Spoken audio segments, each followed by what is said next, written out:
Have you ever stood in front of a box, held up an object you forgot existed, and somehow ended up negotiating with it like it's a hostage situation?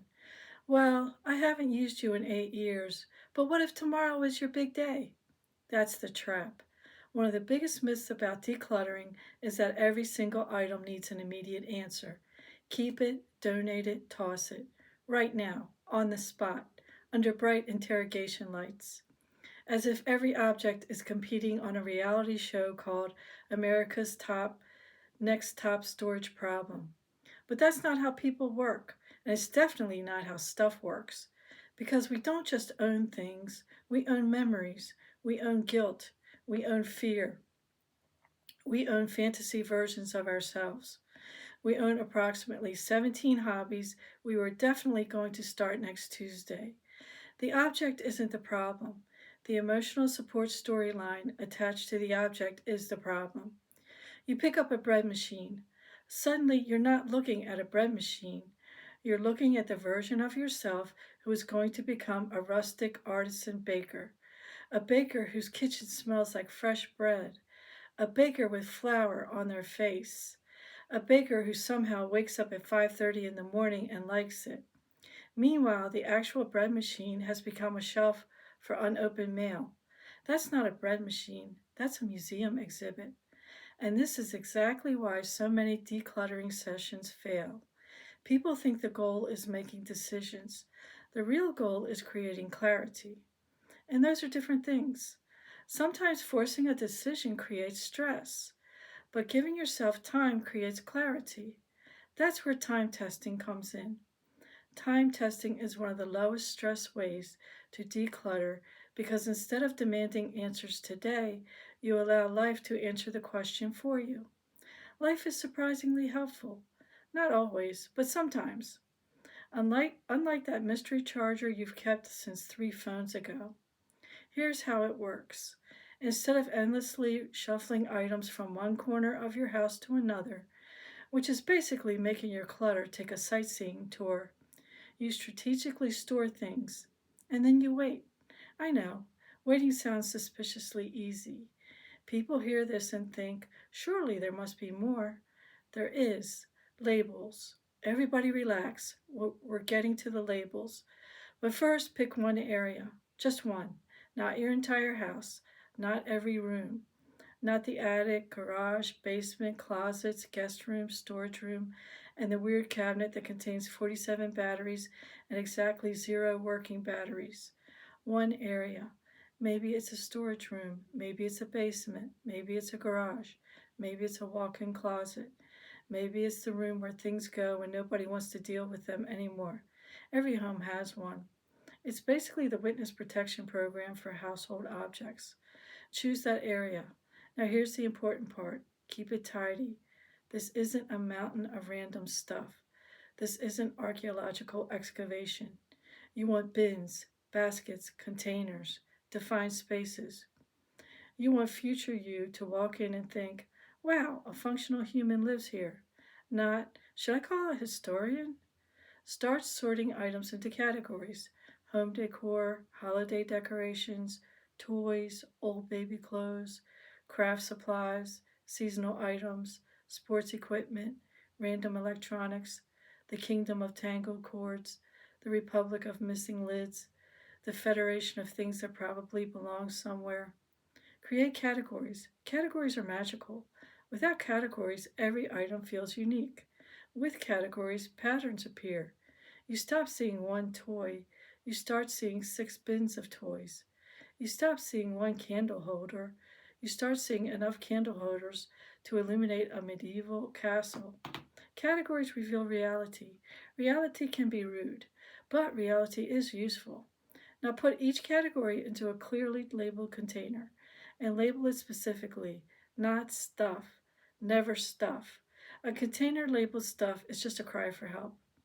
Write exactly what's inside: Christmas decorations, toys, home decor, baby clothes. Simple, clear, easy. And then add the date. This is the secret ingredient. The date matters. The date transforms storage into a test. Without the date, you're storing. With the date, you're collecting evidence. You write today's date. You put the container away. Then you go live your life. That's it. No wrestling match. No emotional courtroom drama. No standing in your garage holding a ceramic duck, wondering what destiny has planned. You simply wait 6 months, maybe a year. During that time, something fascinating happens.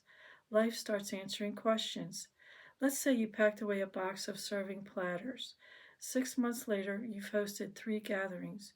You never once thought about the platters. Interesting. Life just gave you information. Maybe you packed away crafting supplies. A year goes by. You never opened the bin. Life just filed another report. Maybe you stored 27 decorative pillows. A year later, you can't even remember what they look like. The pillows are probably offended, but the data is clear. The goal isn't deprivation, the goal is discovery. Because sometimes you genuinely need things. Sometimes you open a bin, you use an item. Perfect. That's valuable information. The item earned its place. Congratulations, it passed the test. It gets another contract renewal. Other times you never touch the container, not once, not even accidentally, not even while looking for something else. The box becomes invisible. That's information too. And here's why this method feels so much easier. The emotional pressure drops dramatically. You're not saying, I must get rid of this forever right now. You're saying, let's see what happens. That's a completely different conversation. Humans love certainty, but most clutter decisions don't require certainty, they require evidence. Time testing creates evidence.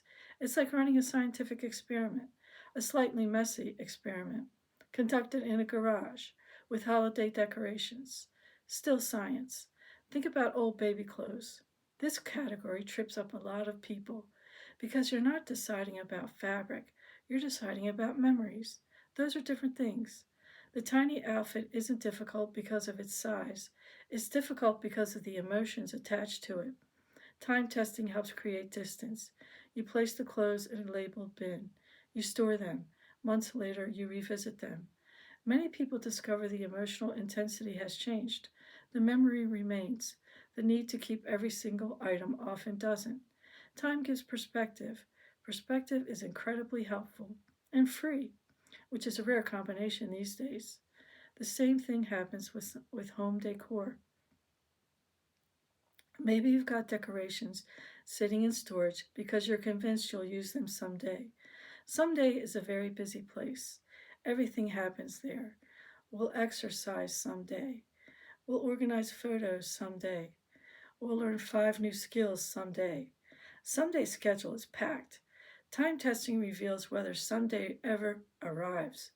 If a year passes and the decor never leaves the bin, that's useful information. Not judgment, information. There's a difference. The goal isn't to shame yourself. The goal is to understand your actual life, not your fantasy life. Fantasy you is incredible. Fantasy you cooks elaborate meals. Fantasy you stays organized effortlessly. Fantasy you has unlimited energy. Fantasy you reads instruction manuals voluntarily. Actual you deserves storage space too. Time testing helps align your possessions with actual life, which is where happiness usually lives, not in fantasy life. Fantasy life never answers emails. Now let's talk about the biggest mistake people make. They create a time test area and then they immediately turn it into chaos. Don't do that. The system only works if the area remains organized.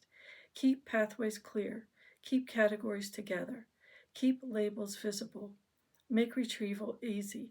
If you need something, you should be able to find it quickly, not after excavating 3 unrelated bins and discovering a tennis racket for some reason. A tidy testing area creates confidence. A chaotic testing area creates confusion, and confusion creates more clutter. It's a vicious cycle, like buying storage containers for storage containers. Another tip, don't time test daily essentials. Nobody needs to time test their toothbrush, hopefully. The goal is items you're uncertain about, things living in the gray area, the maybe items, the I don't know items, the what if items, the but technically items, the items that begin every sentence with an excuse. Those are perfect candidates. And here's something surprising. Many people discovered they don't even need to revisit every box. The label and date tell the story.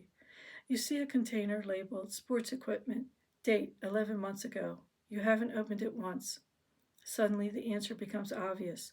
The decision arrives naturally, no struggle required. It's like the item quietly raised its hand and said, I think I'm ready. Very considerate. One of the hidden benefits of time testing is reducing decision fatigue. Because decision fatigue is real. After making 100 choices, your brain starts acting like a phone battery at 1%. Everything becomes harder, even simple decisions, especially simple decisions. That's why people stare at a random extension cord for 10 minutes. Not because it's important, because their brain is tired. Time testing spreads decisions across time, which makes the whole process feel lighter, less exhausting, less overwhelming, more sustainable.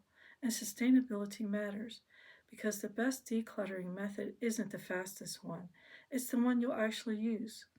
A perfect system used once is less effective than a simple system used consistently. That's why I love time testing. It's practical, it's forgiving, and it works with human psychology instead of against it. You don't need to become ruthless. You don't need to become a minimalist overnight. You don't need to transform into a person who casually throws away everything they own. You just need a system that creates clarity. And clarity often arrives quietly, a few months later, when you realize, I completely forgot that box existed. That's powerful information. Because if you forgot the item existed and your life continued normally, a shocking outcome apparently, then maybe the item isn't as essential as you thought. Sometimes the answer isn't found during decluttering, sometimes it's found during living. That's the beauty of time testing. Life does the heavy lifting. You simply pay attention. So if you're tired of endlessly moving clutter from one room to another, if you're tired of forcing impossible decisions, if you're tired of staring at objects and feeling stuck, stop stuff shuffling, start time testing, choose one area, keep it tidy, use bins and baskets, sort items into categories, label everything clearly, add the date, then let time reveal what truly matters. You might be surprised how many answers show up all by themselves. And unlike that mystery box in the corner, those answers usually contain exactly what you're looking for.